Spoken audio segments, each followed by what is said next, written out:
निलेश, गेल्या काही अनेक महिन्यांपासून अंगणवाडी सेविकांनी आंदोलन सुरू केले। मानधन वाढवण्यासाठी आणि शासकीय कर्मचारी घोषित करा या मागण्यांसाठी सेविकांनी हे आंदोलन पुकारले। आता सेविकांनी थेट मुख्यमंत्र्यांसमोर रडून आपली व्यथा मांडली आहे आणि आपला आक्रोश व्यक्त केलाय।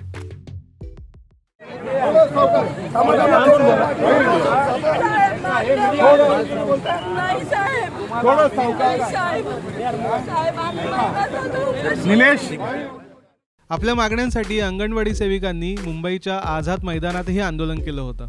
या आंदोलनाला ठाकरे गटाने पाठिंबा दिला होता। खुद्द उद्धव ठाकरे यांनी अंगणवाडी सेविकांची भेट घेऊन त्यांना पाठिंबा दर्शवला होता। काय आहेत या अंगणवाडी सेविकांच्या मागण्या जाणून घेऊयात।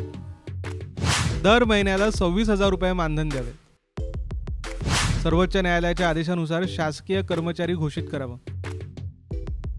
ग्रॅज्युएटी आणि प्रोव्हिडंट फंडचे लाभ द्यावेत, दर 6 महिन्यांनी पगारवाढ द्यावी,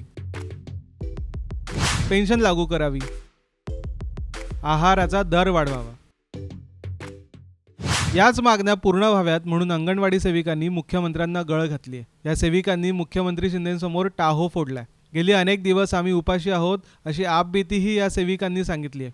मुख्यमंत्री एकनाथ शिंदे यांनी या सेविकांचं म्हणणं ऐकून घेतलं। मुख्यमंत्री गेल्यानंतरही या महिला रडत होत्या। नंतर पोलीस आले आणि या सेविकांना त्यांनी ताब्यात घेतलं। आता आगामी काळात सेविकांच्या मागण्या पूर्ण होणार का हेच पाहणं महत्त्वाचं ठरणार आहे। ब्युरो रिपोर्ट, साम टीव्ही न्यूज, नाशिक।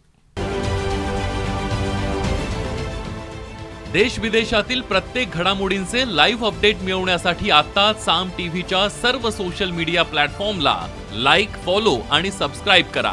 तसंच सर्व नोटिफिकेशनसाठी बेल आयकॉन प्रेस करायला विसरू नका।